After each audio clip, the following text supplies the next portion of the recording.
দর্শক আপনাদের সবাইকে নগদ প্রেজেন্টস খেলা হবে নগদে যে প্রোগ্রামে আমরা কথা বলি বাংলাদেশের আপকামিং ম্যাচ নিয়ে, অর্থাৎ এই প্রোগ্রামটাকে আপনারা প্রি ম্যাচ একটা অ্যানালাইসিসও বলতে পারেন। এবং একই সাথে এই প্রোগ্রামে আমি আপনাদের মন খুশি করার মতো খবর দিই। মন খুশি করার খবরটা হলো এখন আপনি নগদের মাধ্যমে পুরস্কার জিততে পারবেন। কিভাবে পুরস্কার জিততে পারবেন?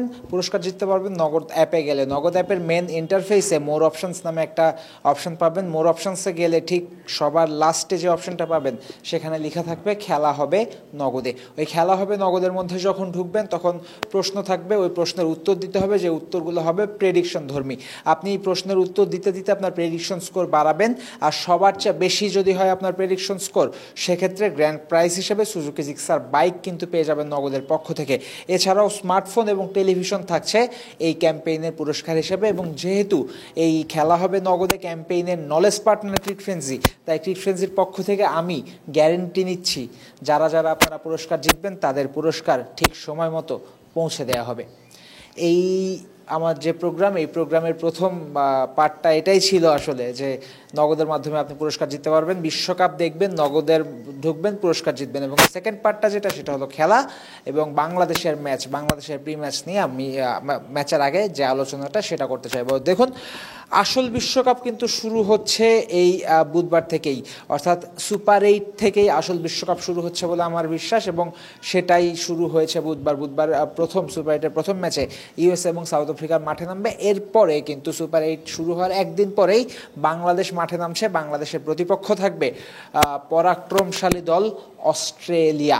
এখন অস্ট্রেলিয়ার এগেনস্টে বাংলাদেশের খেলাটা কোথায় এবং অস্ট্রেলিয়ার এগেনস্টে বাংলাদেশের স্ট্র্যাটেজি কী সেটা নিয়ে একটু আলোচনা করা দরকার। অস্ট্রেলিয়ার এগেনস্টে বাংলাদেশের খেলাটা হলো north sound Antigua sir Vivian Richards stadium, এই মাঠে খেলা।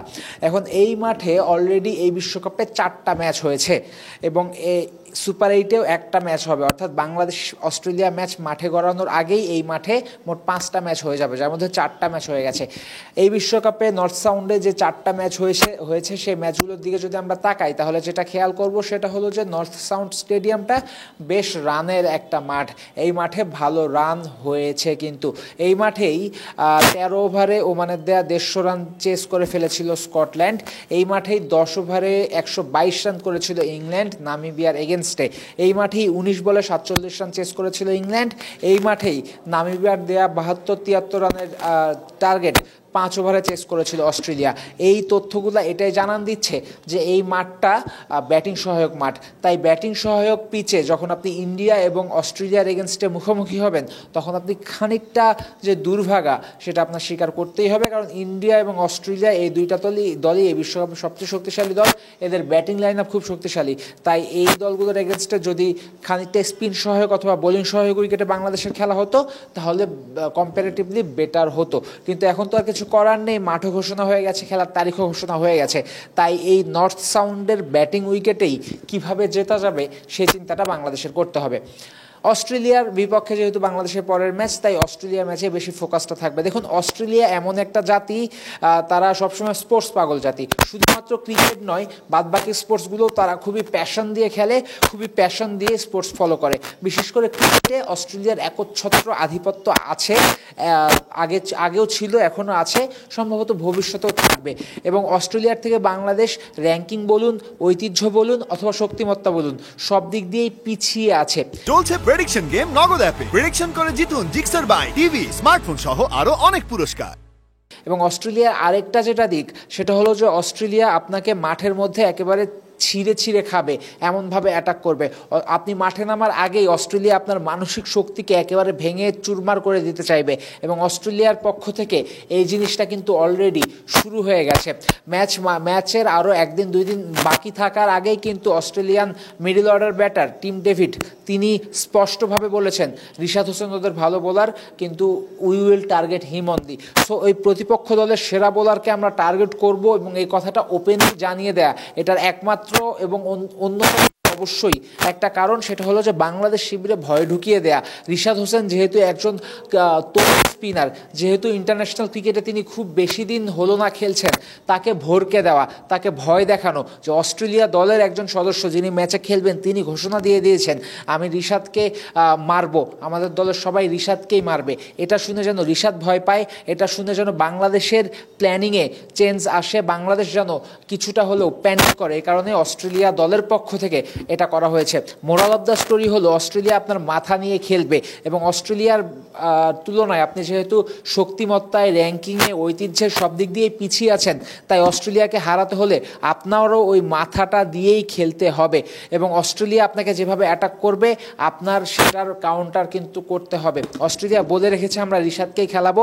বাংলাদেশের পক্ষ থেকে বাংলাদেশ ক্যাপ্টেন নাজমুল হোসেন শান্ত, তারও এই চ্যালেঞ্জটা নিতে হবে যে ওকে রিশাদই হবে আমার তুরুপের তাস। সো রিশাদ খুব চোখে থাকবেন, রিশাদ সবারই নজরে থাকবেন যে রিশাদ অ্যান্টিগার নর্থ সাউন্ডে আসলে কি করেন।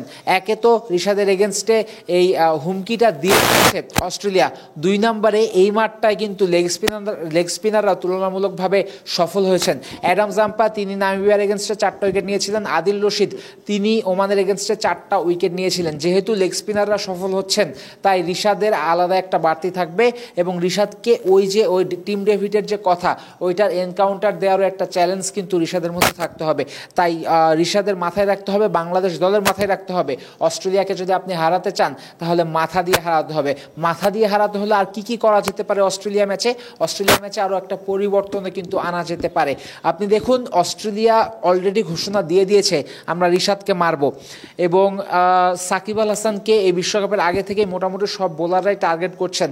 লাস্ট ম্যাচ অর্থাৎ বাংলাদেশের নেপালের ম্যাচের আগে সাকিব আল হাসান কোনো উইকেটও পাননি, তাই রিশাদ এবং সাকিব এই 2 স্পিনারকে কিন্তু টার্গেট করতে চাইবে অস্ট্রেলিয়া, এবং যেহেতু রানের মাঠ সেহেতু এই 2 স্পিনারের উপর চড়াও যদি হতে পারে অজিরা, তখন কিন্তু আমরা একটা বোলার সংকটে পড়তে পারি। এছাড়াও অস্ট্রেলিয়াকে যদি আপনার হারাতে হয় তাহলে অস্ট্রেলিয়াকে কম রানে অল আউট করতে হবে, এবং কম রানে অল আউট করতে হলে, কম রানে আটকাতে হলে আপনার একটা বোলিং অপশন বাড়াতে হবে। তাই আবারও সাহস দেখিয়ে অস্ট্রেলিয়ার এগেনস্টে আপনি ভীতু থেকে ম্যাচ জিততে পারবেন না। অস্ট্রেলিয়ার এগেনস্টে আপনি নিজেকে আন্ডারডগ ভাববেন ঠিকই, কিন্তু সাহসী সিদ্ধান্ত যদি নেন তাহলে তখনই ম্যাচটা জিততে পারবেন। তাই এই সাহসী সিদ্ধান্তের উদাহরণস্বরূপ একজন বোলার কিন্তু বাংলাদেশ তাদের একাদশে নিতে পারে, একজন ব্যাটার কমিয়ে। একটা জিনিস আমি বারবার করে বলি, আজকে আবারও বলছি, 6 জন ব্যাটার মিলে যেটা হয় না সেটা 7 জন ব্যাটার মিলে হবে, এটা কোথাও লেখা নাই। তার চেয়ে বরং আপনি 6 জন ব্যাটার নিয়েই খেলুন, আর একজন বোলিং শক্তিটা বাড়ান, একজন বোলার নিন। তাই আবারও বলছি, অস্ট্রেলিয়ার এগেনস্টে ম্যাচে আমরা শেখ মেহেদী অথবা শরীফুল, দুজনের মধ্যে যে কোনো একজনকে আমরা একাদশে নিতে পারি। শরীফুলকে যদি আমরা একাদশে নিই তাহলে নতুন বলে শরীফুল ইদানিং ভালো উইকেট পান, তার সাথে তানজিম সাকিব যিনি নতুন বলে উঠছেন, এই দুজনের এগেনস্টে আমি দেখতে চাই হেড আর ওয়ার্নার ঠিক কতটা কমফোর্টেবলি খেলতে পারেন। অস্ট্রেলিয়া যেমন হুমকি দিয়ে রেখেছে ম্যাচ শুরু হওয়ার আগেই যে আমরা রিশাদকে মারবো, ঠিক সেরকমভাবেই ম্যাচ শুরু হওয়ার সাথে সাথে বাংলাদেশ ক্যাম্প থেকে যদি শরীফুল আর তানজিম সাকিবকে ফুল লাইসেন্স দিয়ে ছেড়ে দেওয়া হয় ওয়ার্নার এবং হেডের এগেনস্টে, সেই লড়াইটাও কিন্তু দেখার মতো হবে, এবং সেখানেও ওই যে মাথার লড়াইটা, সাহসী সিদ্ধান্তর ব্যাপারটা, তাদের চ্যালেঞ্জের এগেনস্টে আমাদের একটা পাল্টা এনকাউন্টার, সেটাও প্রমাণ পাওয়া যাবে। জাস্ট শরীফুল আর তানজিম সাকিবকে বলে দেবেন যে do whatever you want to do, say whatever you want to say, just bring me. তখন দেখা যাবে যে অজিরাও আসলে প্রেসার, বাংলাদেশি 2 জন পেসার অজি ব্যাটারদেরও মাথাটা গরম করে দিতে পারেন কিনা। অস্ট্রেলিয়ার এগেনস্টে জিততে হলে আমাদের এরকম ছোট ছোট বিষয়গুলো খেয়াল করতে হবে, এরকম ছোট ছোট বিষয়ে আমাদের নজর দিতে হবে।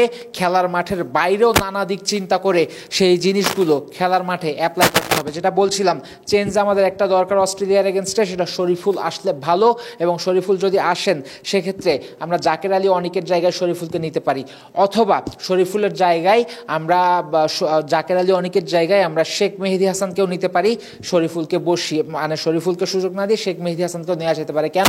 কারণ অস্ট্রেলিয়ার ব্যাটিং লাইন আপের প্রথম দুজনই কিন্তু লেফটি, ডেভিড ওয়ার্নার এবং ট্রাভিস হেড, এই দুজন ওপেনিং করছেন, এবং এই ওপেনিং জুটিটা ভয়ানক হতে পারে। তাই এদের দাঁড়িয়ে যাওয়ার আগেই তাদের আউট করা উচিত। কিন্তু আয়রনি হলো, নতুন বলে স্পিন করবে এরকম স্পিনার কিন্তু বাংলাদেশে নেই। সাকিব আল হাসান নতুন বলে খুব একটা স্পিন করেন না, এবং 2 বাঁহাতির এগেনস্টে সাকিব আল হাসান নতুন বলে স্পিন করানো সম্ভবত হবেও না। সেক্ষেত্রে এই যে অস্ট্রেলিয়ার ওপেনিং পেয়ারের বিবেচনায় আমরা শেখ মেহেদী হাসানকে একাদশে নিতে পারি। মোরাল অফ দ্য স্টোরি হলো জাকের আলীকে বাদ দিয়ে শরীফুল অথবা শেখ মেহেদী দুজনের মধ্যে যে কোনো একজনকে আসলে অস্ট্রেলিয়ার এগেনস্টে দরকার, এবং শেষ মুহূর্তে যদি শেখ মেহেদীকে না নেওয়া হয় তাহলে শরীফুলকে অবশ্যই নেওয়া উচিত। আর শেখ মেহেদী না খেললে বল হাতে ভাইটাল রোল কিন্তু প্লে করতে হবে আপনার মাহমুদুল্লাহ রিয়াদকে, কারণ যদি আপনি অস্ট্রেলিয়ার ব্যাটিং লাইনআপের দিকে তাকান, মিডল অর্ডারের দিকে আছেন ম্যাথু ওয়েড এবং শুরুর দিকে দুই ওপেনার দুজনে কিন্তু লেফটি, তাই মাহমুদুল্লাহ রিয়াদও একটা বড় ভাইটাল পয়েন্ট হতে পারেন। এবং আর একটা লাস্ট পয়েন্ট যেটা বলবো সেটা হলো Tanzid Hasan Tamim. Look at this guy can play an a vital role against Australia. Tamim একটা ম্যাচেই ভালো খেলেছেন, সেটা হলো নেদারল্যান্ডসের বিপক্ষে ম্যাচটায়, যেটা গ্রস আইলেট সেন্ট ভিনসেন্টে যে ম্যাচটা আমাদের হয়েছিল।